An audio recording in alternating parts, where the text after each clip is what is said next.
Hey guys, Mr. Marcus here, and as you can see, we're doing some more Master League with Southampton. I believe this is episode number 11, and in today's episode we have 3 matches for you as usual on a normal, nice afternoon of watching some Master League.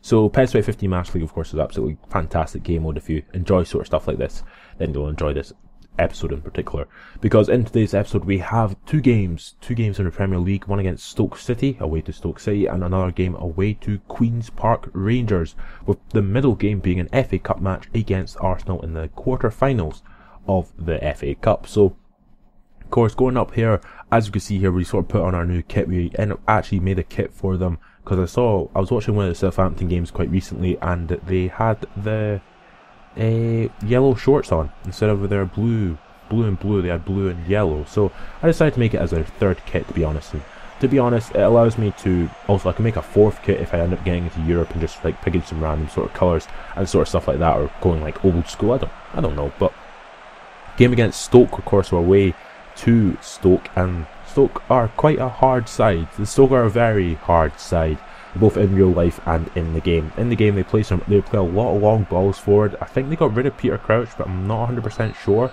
But they do still play a lot of long balls. It's ridiculous. So, the 13th minute of this match, some really poor defending from Mias Gardos, and Bojan gets a chance there. And I mean, it was just ridiculous the amount of opportunities they got by doing this thing in behind. I think it was Luke Shaw playing left back, because for whatever reason he just was not defending properly. And it just happened again in the 26th minute here. Luke Shaw does not come in properly. Bojan gets it away from him and pops it into the back of the net after a really nice pass from Nzonzi, I believe. And Bojan goes off and scores his first goal he scores the first goal in this game. But come to the half-time mark here as we get a shot away here with Morgan Schneiderlin from the edge of the box. A good save from Asmir Begovic, and literally nothing had come from the corner kick or anything. As you see there, getting some points for doing an early cross. Well, how great.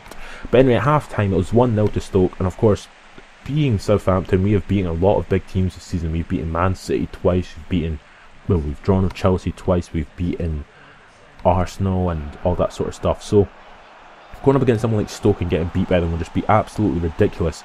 So in the 50th minute of the match here, Stephen Allen gets thrown goal. Fraser Forster does an absolutely great job of stopping him. Comes out to one of the players, I don't know who. Stephen Sidwell eventually crosses it back in for Stephen Allen, but Fraser Forster is there to just grab it and throw the ball out.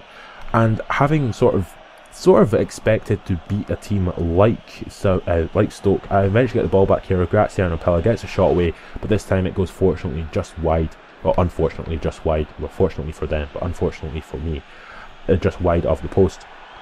And after that opportunity, I actually moved Jay Rodriguez into the middle, brought Thomas Rosicky on the left hand side, and played Rodriguez down the middle instead of Pella, and it sort of reaped benefits straight away as Jay Rodriguez there scores the equalising goal, and literally a couple minutes after being switched into the middle. Literally about 10 or 15 minutes later, Tadic here on the ball runs past a couple players, ends up running past the third player here, gets fouled by Robert Huth, and a yellow card is given to Robert Huth, and I thought it was a penalty, but fortunately for them, and unfortunately for me, it was a free kick right on the edge of the box, which Tadic takes. He ends up pinging it right to the top corner. It's a great save from Asmir Begovic, and in comes Joel Campbell to just pop into the back of the net with literally the ball being on the line. And really fortunately for me, it actually didn't go out of play. Now, one reason I'm saying this, because if you actually go back and watch it, it looks like the ball is going way all over the place, but actually like it just sort of pings in off the side netting. But as you see here, Luke Shaw gets a straight red card for a tackle on Victor Moses, because I thought Fraser Forster wasn't going to get to the ball. That's why I fouled him. Literally like an off the ball challenge, which maybe wasn't the cleverest thing to do, as I actually had to bring on Cesar Azpilicueta and sort of stuff like that. But I mean, like, I was doing a lot of challenges here trying to stop them getting forward. Of course, I don't want to really concede another goal in the last minutes of the match like the game against Everton or anything like that. Just sneezing all over the place. That's not good. But of course, you wouldn't have heard the sneezes.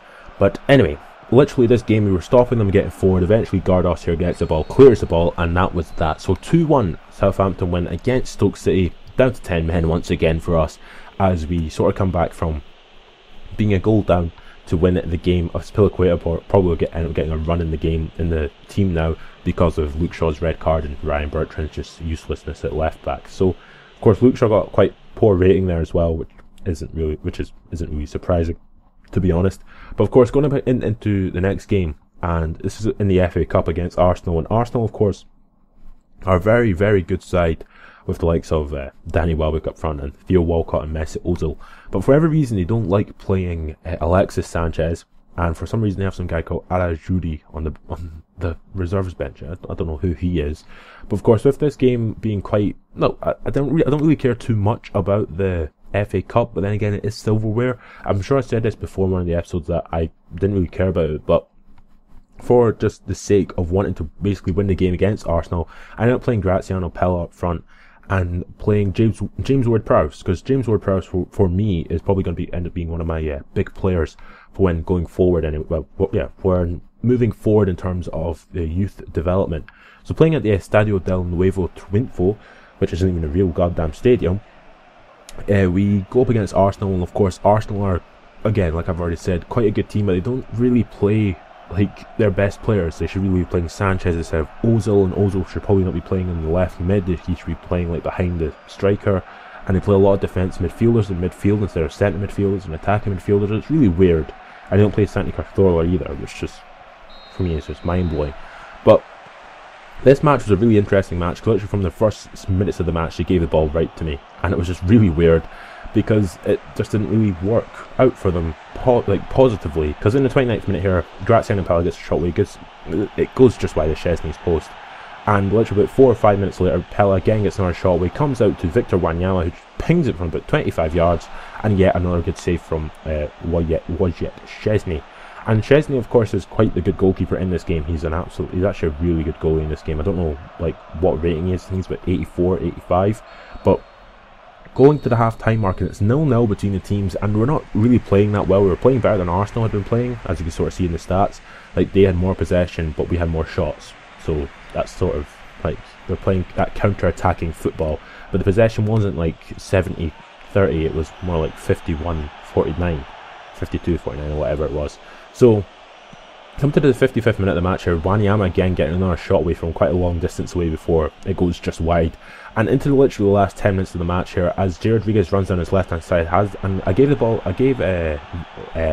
Mane an opportunity in the second half, having come on for James Ward-Prowse. And I didn't want this game to go to extra time like the game against Liverpool had to go all the way to extra time and then penalties.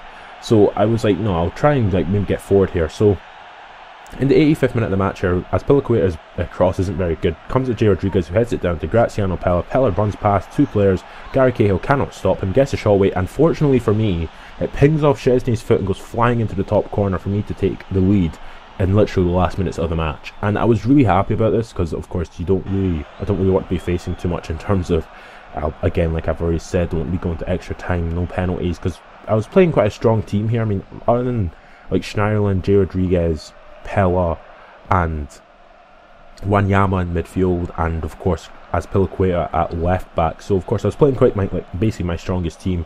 I didn't want to tire them out, essentially. So with that logic, as you can see there, we end up winning. We end up winning the game 1-0 away from home against Arsenal. It's a very good FA Cup win as we go into the final 4 of the FA Cup, into the semi-finals. And of course, as you see, we absolutely dominated them in the second half. They only had one other shot in the second half. Schneiderlin got man of the match, so that midfield was absolutely dominated by my Southampton side.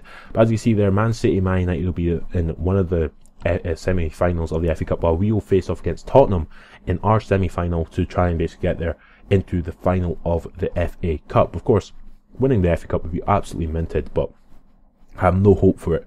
No hope at all, to be honest. So, yeah, going into the last game of this episode, it was against Queen's Park Rangers, Harry Redknapp's team, and of course they're playing Eduardo Vargas up front, Adel Tarat, Nico Crankia, Mauricio Ayla, and a big Sandro in midfield. Of course, playing Alex Oxlade-Chamberlain, playing quite a lot of good players and whatnot, as usual, as you'd expect, considering that we just come off the high of getting into the FA Cup semi-finals. And for some reason, for this game I had to play Churches in the centre-back position because Gardos, for whatever reason, was not in form, which sort of makes sense considering that he's been getting a lot of red cards recently. So with that being said, Churches played in centre-back, and it was sort of a weird game, this game against QPR, because they played a lot of attacking football, as you see here. Well, not as you see here, because in the 9th minute of the match here, Alex Oxlade-Chamberlain gets a cross down his left-hand side. Really probably should have scored there. Don't know how I missed that header with Tadic as it goes wide, and it was ridiculous how good they were going forward here. As we see Adel Taarabt nearly get a shot away and nearly score a goal. Fortunately for me, Nathaniel Klein was there to intercept it, or to block it, and for it just to go straight into his hand. Again, J. Rodriguez there having, I think it was J. Rodriguez up front. It might have been Shane Long actually being up front. I'm not really sure who I had up front, but I mean, they had so many chances in this match in this first half. QPR, like, we were not dominating them, but we were having some form of trouble here. As we see, yeah, it's Shane Long up front. That's interesting, because you just don't play Shane Long up front. But as you see here, like, it comes with the halfway mark, and it was 0-0. So again, another 0-0 at half time. Not particularly doing the best. Wanyama's clapping. I'm not really sure why. Certainly, he hadn't played that well in general, all that sort of stuff. But I mean, Bertrand had been playing this match as well instead of as Piliqueta. And as you can see at half time, they dominated us in possession. They'd had quite a lot of shots on target. We had 6 shots, 1 on target, not doing the best we could possibly have done. Coming to the last minutes of the match, as we see here, Wanyama on the ball, playing a nice ball through to Stephen Davis. Davis runs past Franjek, gives the ball back to Pelle. Pelle gets a shot away, and unfortunately, again for Graziano Pelle, scoring yet another goal, which sort of shouldn't go underneath the goalkeeper, but goes straight underneath the goalkeeper. For him to score his 16th goal of the season, or whatever the hell it is, absolutely ridiculous player. That's so goddamn good. But anyway, into the last minutes of the match, as we see here, Vlad Churches doing quite a good job at the back there to stop, I think it was Pelle from getting away from anywhere, before eventually Tadic plays a really nice ball out to Stephen Davis, who tries to get run past Franjic, can't get past him, but doesn't matter, because we won the game 1-0 against QPR. But again, it's one of those games, after having come off such a good win against Arsenal and being on quite a good run of form, we're scraping wins out here as we try and get close to Manchester United, of course, at the top of the table. Now, I don't really care about winning the league title, but I do care about getting that Champions League spot, so that's really where it really matters for me. So, of course, with that being said, Fraser Forster was man of the match, and we get to see the table here. So the table, of course, is very close once again. Still Manchester United at the top by 4 points, but we're like 8 points clear of Manchester City in third, which is absolutely great. So if you have enjoyed this video, subscribe to my channel for more, and catch you later.